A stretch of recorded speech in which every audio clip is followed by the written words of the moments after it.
of disease. This is another first in Nigerian history by a strong-willed and committed government to tackle environmental challenges proactively with dedicated pragmatism. The dream of about 20 months ago, the struggle of our executive force officers and lawmen is what we are celebrating today with the commissioning of 100 new compactors.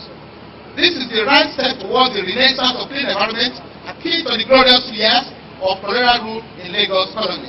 This event is a redefinition of the symbiotic public-private partnership in the drive to sustain Lagos State's avowed leadership position in waste management not only in Nigeria but in Africa. In addition to this, autoclave machine and equipment for disposal of all sorts of medical waste was inaugurated at the new transfer loading station Oshodi, the first of its kind in West Africa.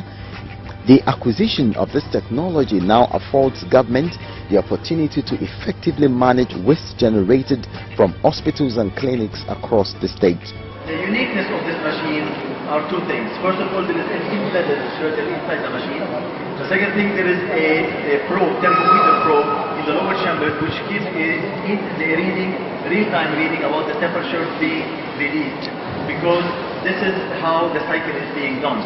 When the temperature, for instance, there are too many waste inside, then the temperature probe will say that the ideal temperature is not yet reached, then the cycle should be longer. So this is why we can be assured that the waste, the residue we are going to remove from the lower chamber later on are 100% sterile. They're really doing a great job. I can see the streets of Lagos are something to write home about. It's not like what we used to see in those days. Now we can move freely, no waste bins on the road that's scattered and littered everywhere. They are really doing a great job all over the streets of Lagos. I commend the effort of the government. They should keep it up. Waste management is one of the major aspect that one can think in life for the development of health aspect of the community or the generality of the public. And thank God Lagos State government has gone far ahead of most of the states and capitals of this West African region. And it's amazing for anybody to see what they have displayed on ground. You can see the waste collection trucks, you can see the conventional ones and non-conventionals, and the transfer station, which I think is the first one I have ever seen in Nigeria. And the only places you find this kind of transfer station is in Europe and America. And I think it's very, very, very impressive.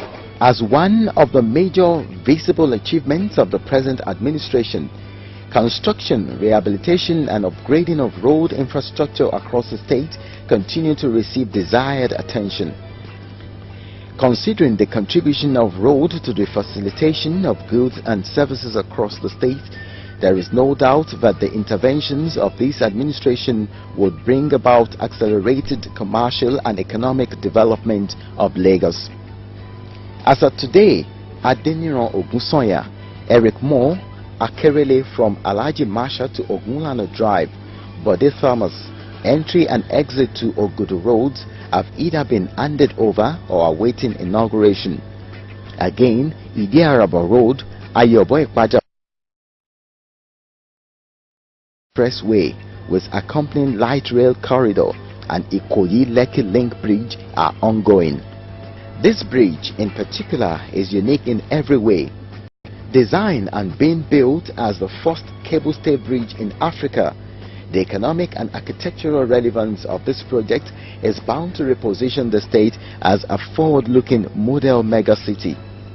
However, it typifies this administration's strive to bridge the barrier and strengthen linkages among the people within the different local government areas of the state.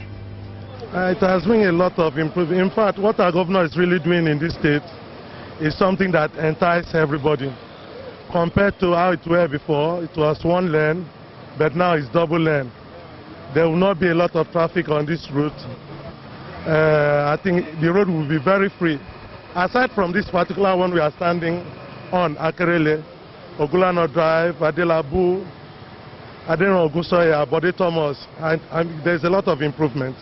Yeah, Fashola is really trying, despite that they demolish my shop. I appreciate his work. He's really trying because he's doing the work It's for our own good.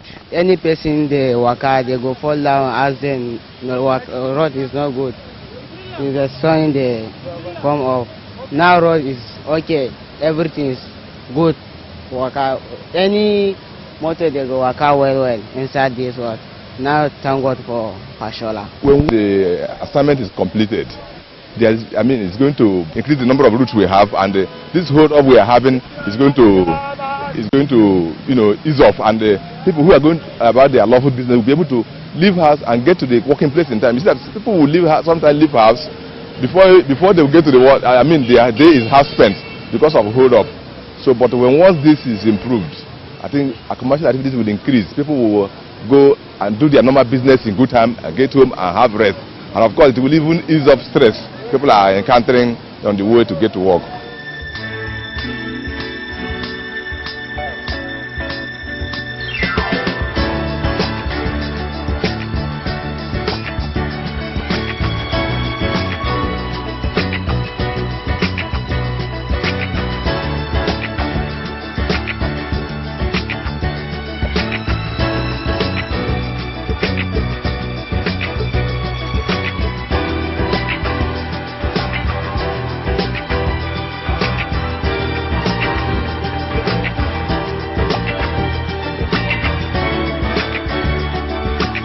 Respond very positively and aggressively to the housing needs and challenges of Lagosians.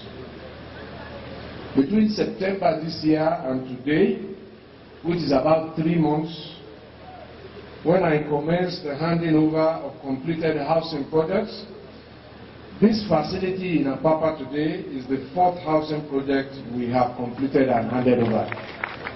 This model confirms my previous assertions that we will be tackling the housing problem from a multi-strategic approach. This approach in Apapa, by which we build for the rich to earn profit, to subsidize the poor, is different from the strategy that we use in the $10 housing scheme in Egbe, in the Olaiton Mustafa and Adeton Mustafa schemes in Ojokoro, which were driven by direct government funding in a way to subsidize the cost of delivering the houses. It is also different from the approach that we used in the Elegant Court project in Ikota, where government only provided the land with a view to sharing profit from the sale by the private developer, through which government again can continue to fund its social commitments and obligations. On this day, to commemorate the social footprint of the HMU National Court, the glory of God, the benefit of humanity, and I pray that all who live here will continue to prosper.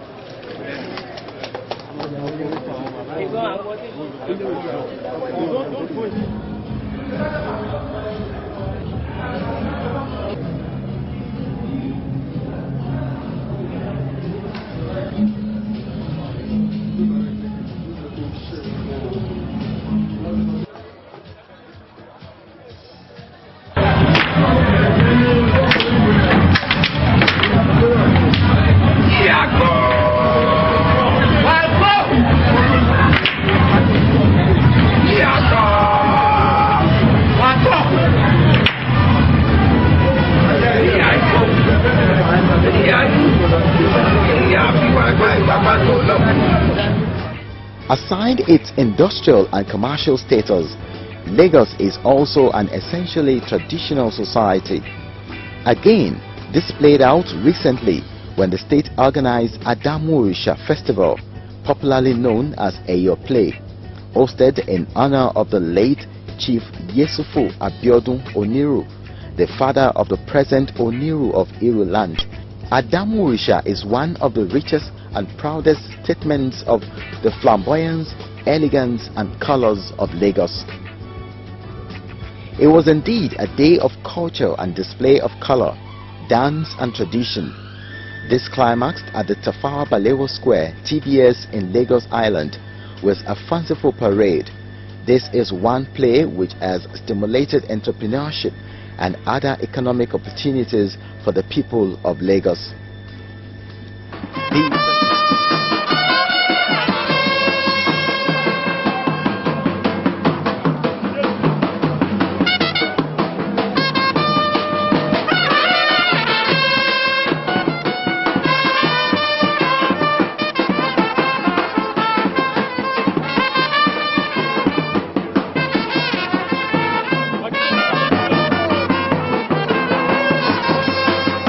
think it's a culture that we should keep because it reminds the generations to come of our history. I think it's fantastic. It's colourful, vibrant, energetic. It's brilliant, brilliant atmosphere, excellent experience to have.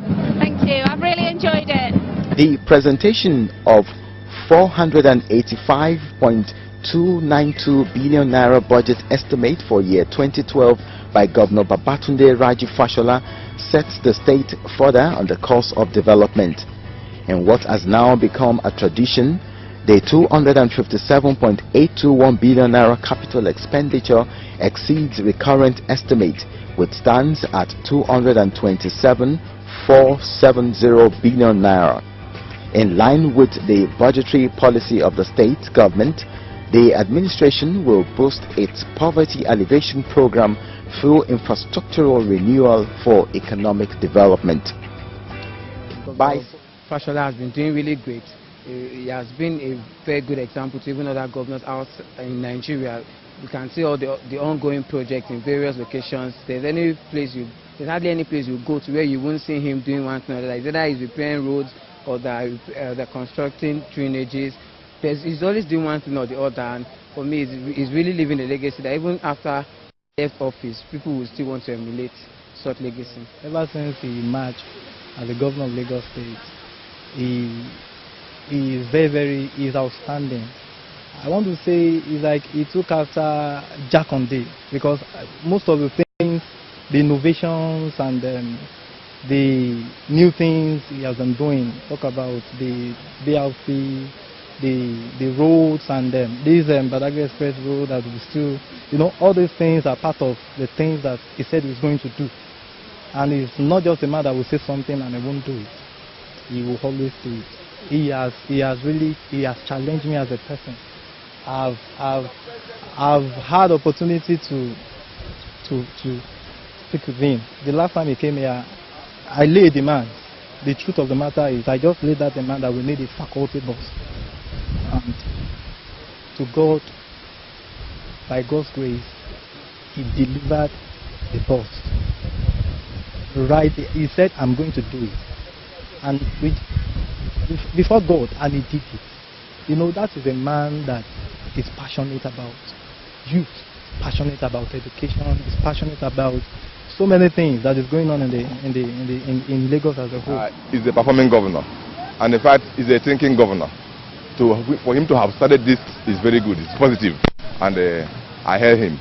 By sustaining its infrastructural renewal program, Governor Babatunde Raji Fashola's administration has made Lagos a shining model in responsive governance. It is an exemplary description of the potentials of political power and the change it can bring about. Governor Babatunde Raji Fashola has shown that economic and social development, and indeed sustainable development, can be engineered through appropriate policies and implementations.